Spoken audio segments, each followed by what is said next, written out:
Hey, rich friends, it's Dr. T Mac here, and in today's episode, I am going to be helping out the newbies. Yes, you heard me. The newbies have requested that I start from the very beginning in real estate investing. So that's what I'm going to do. Why am I going to do that? Because I have to give the people what they want.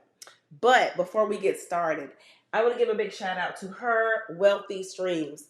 Her Wealthy Streams is a dynamic duo of retired nurses, two retired nurses that are killing it in the short-term rental space. So if you've always wanted to get started in the real estate and just didn't know where to start, didn't think you had enough money, couldn't afford a property, listen, these two ladies are going to show you how to leverage other people's money and other people's properties to build wealth. So join these ladies January 23rd through January 25th. That's a 3-day challenge. It's a B&B challenge, short-term rental challenge. You don't want to miss this. They have helped hundreds of healthcare workers and even helped some retire as well. So go to challenge.herwealthystreams.com. That is challenge.herwealthystreams.com to get your ticket. Seating is limited. Go to challenge.herwealthystreams.com and let them know that T-Mac sent you. You may get a discount. All right, let's get started.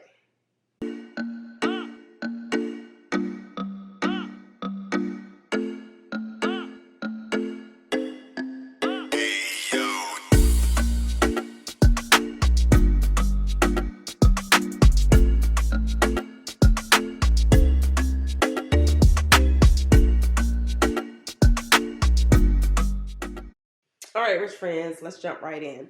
So, why is it that real estate investing a good way to build wealth? I'm gonna give you all of that, but I want to say something really quick. We need to talk about the difference between wealth and riches. I know I say hey rich friends, because my friends are rich in, all kinds of things: love, money, prosperity, peace, wealth, happiness, health. But wealth, like real wealth, is a totally different ball game. So I want to talk about the difference between the two before we jump into the rest of this. Okay, let me talk about the difference between the two. So wealth means different things to different people. We know that, right? What's what my level of wealth and somebody else's level of wealth might be different, right? It all depends on who you are and what you do and how you want to live the rest of your life, and if you want your kids to be taken care of. This is important. Remember what I'm talking about, okay?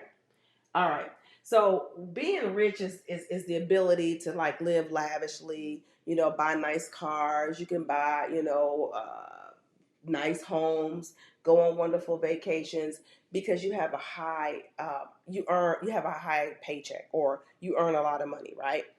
But let me tell you, when it's gone because you're a high earner. I know a lot of people. Let me tell you, I was talking to a friend of mine, and I was asking him about his clients or his avatar or something like that, and he was like, "Yeah, they're Henrys," and I was like, "What is a Henry?" And he said, "A high earner, not rich yet, or not, yeah, high earner, not rich yet, Henry." And I was like, I never heard of that. But now I understand what he was talking about because, you know, I'm gonna tell you just about like the fields that I was in when I was working. I was a nurse, so I was a high earner, made a lot of money, but I was still living from paycheck to paycheck. And when I was doing hair, I was a high earner doing hair, but if I didn't stand behind a chair and work, I didn't get paid. So you see the difference? So I could buy nice cars, I could buy nice homes, I could go on vacations, but I had to go back to work to keep making money. There's there's the difference right there, okay? So that's what that is. I'm gonna write that on the board so y'all can see what a Henry is. So y'all won't forget that. HENRY. Henry, high earner, not rich yet. Don't forget that, okay? All right. So, but once it's gone, it's gone. But wealth, on the other hand, is having assets. Assets in assets produce income, whether you work, whether you wake up, whether you go. You don't even have to get out of bed, okay? You can just stay in bed. You ain't got to move, and you're gonna keep getting money, right? So that's the difference between being rich and being wealthy, okay? So some people may want to work full time. Some people may not want to work until they're 60, full time till they're 60 or 70 years old. Some people, I don't know. It's up to you. I know I didn't. I retired when I was like 40. I want to say 42, maybe 42. I didn't want to work anymore. I had worked 25 years. I started working when I was 18 as a nurse, and I didn't want to do it anymore. So I was like, I'm done. I'm done. I'm done. I got to figure out how to get this wealth thing going.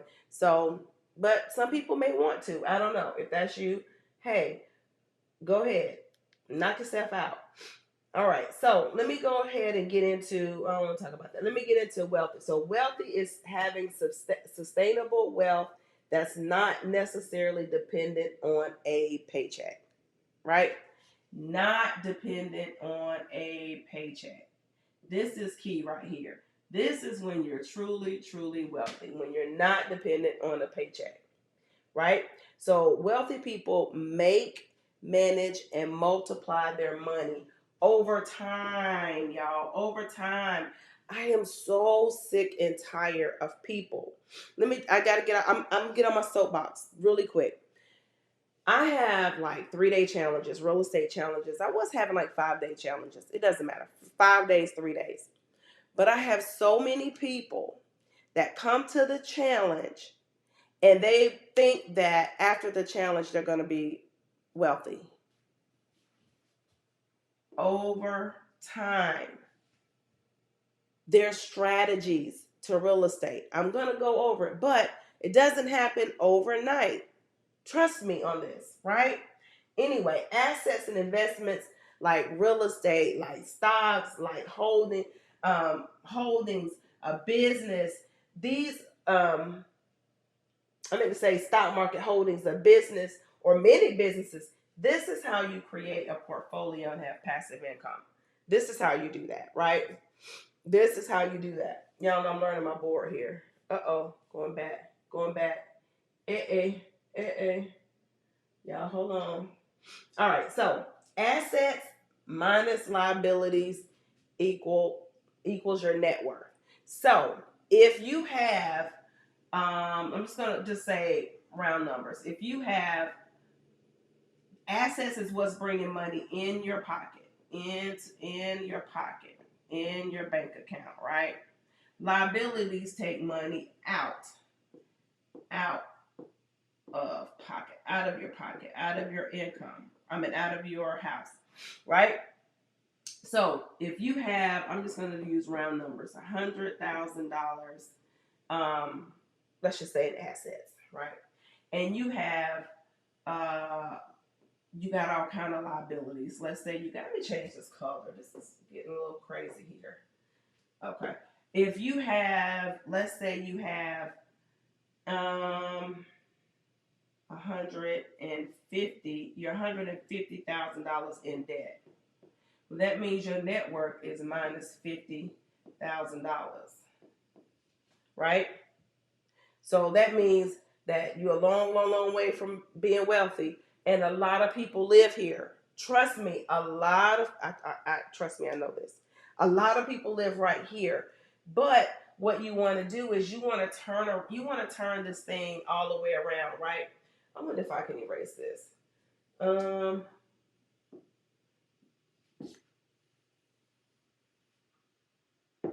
All right, go T, go T, go me.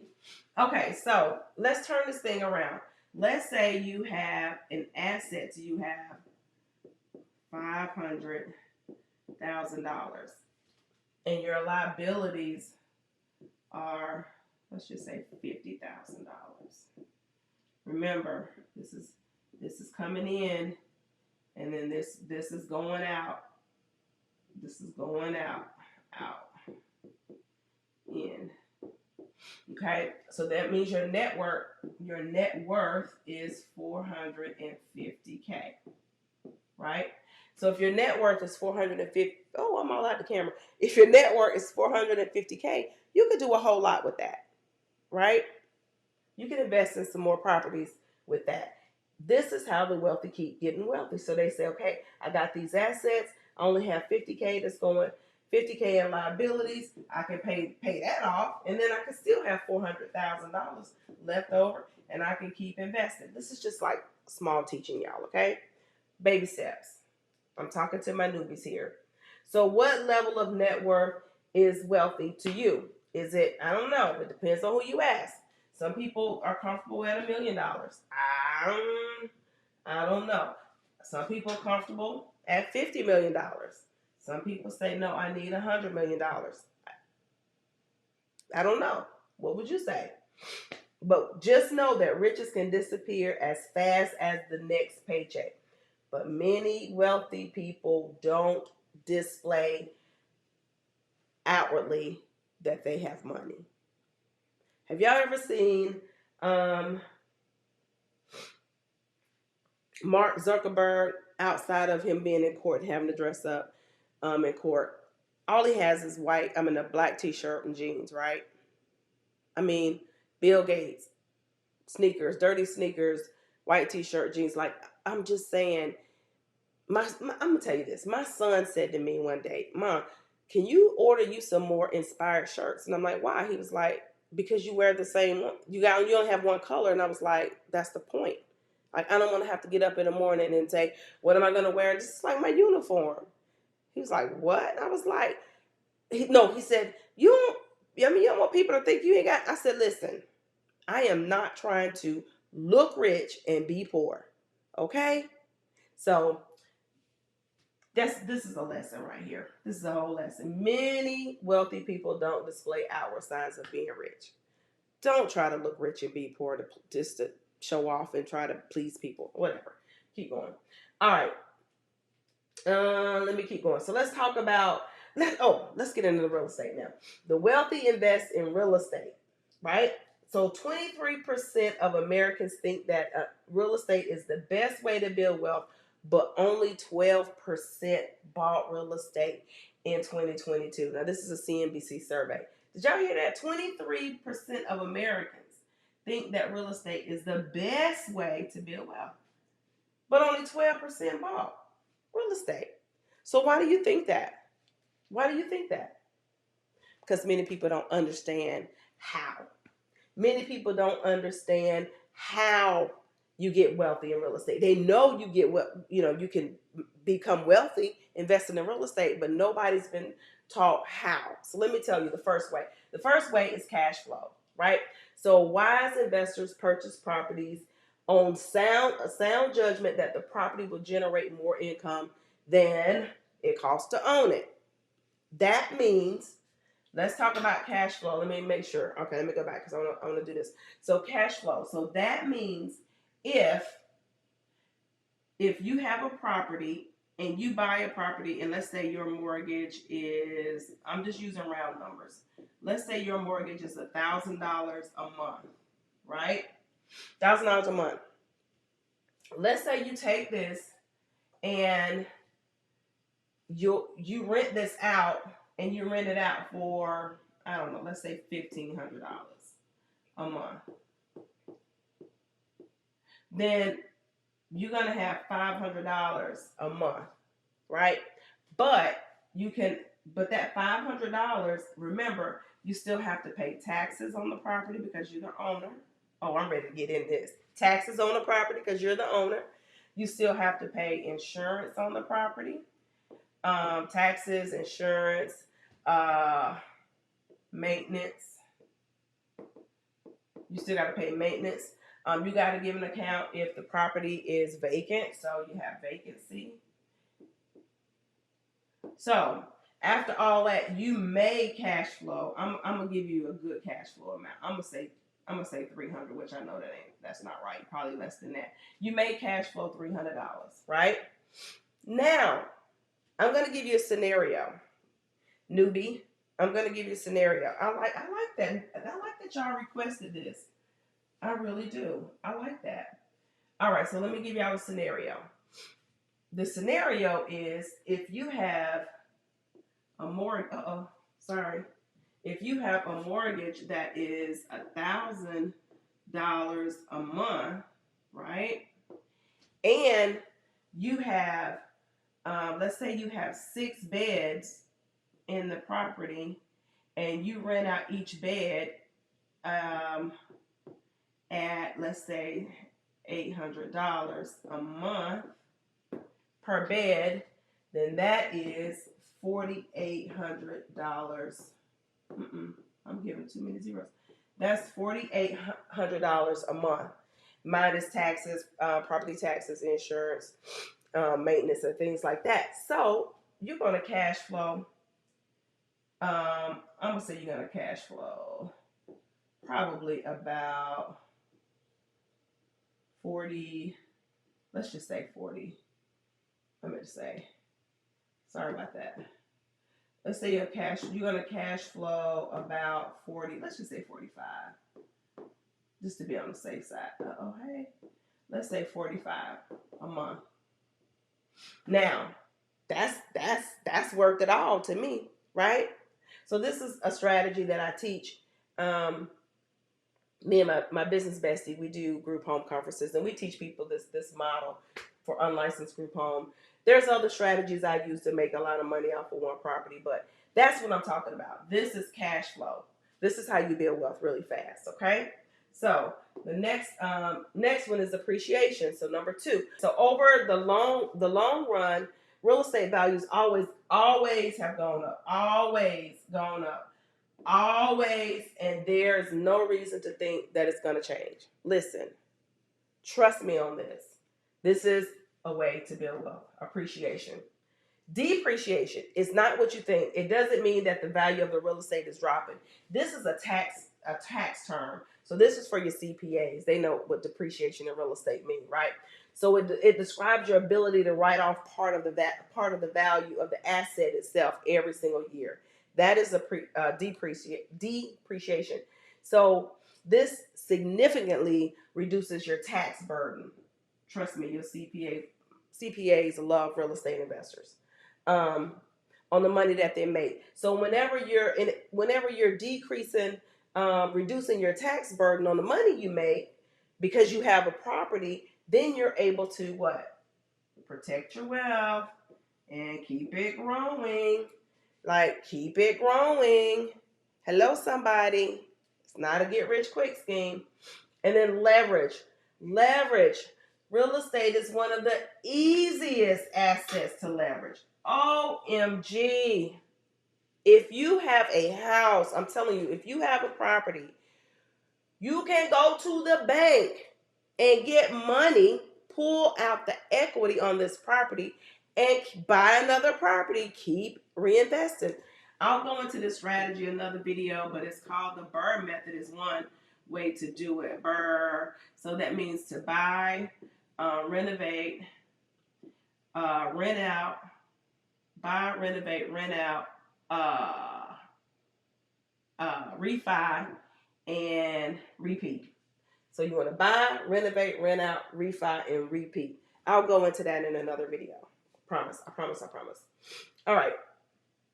So let me see. We talked about leverage. Talked about going to the bank, get money out. And then guess what? Guess who pays the bank back? The tenant.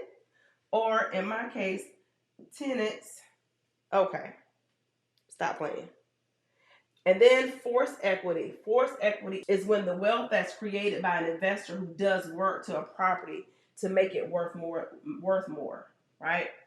So that means you can force equity in, like, if you buy in a whole neighborhood. If you like, really, you can force appreciation in a neighborhood. If you buy 2-3 properties in a neighborhood, fix them up, and all you got, the key is to look for properties with less amenities, and all you're going to do is add to what they're lacking so you can create the most value and force equity in it. And anytime you have equity, y'all heard Beyonce, pay me in equity.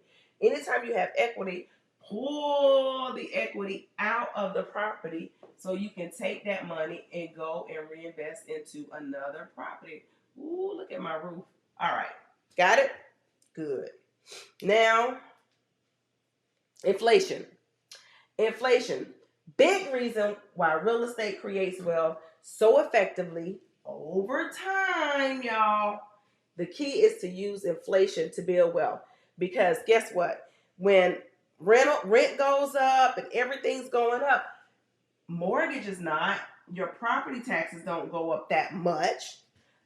They kind of stay fixed for the majority of the time that you own a property, right?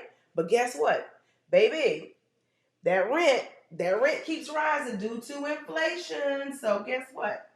That's how you get major results. Major. Listen, if you are a female entrepreneur and you're looking for a place where you can learn about real estate, learn about how to 10x your money in your business, you want to be in my community, okay? Text the word community. Text this word community to 844-439-9441 to get on the wait list to join my exclusive community of rich friends in 2023. Trust me, you want to be a part of this community. Go ahead and text the word community to 844-439-9441. Again, text the word community to 844-439-9441, and you will be placed on the wait list to join my exclusive community. Okay? Until the next time, remember Dr. T Mac says you can have it all.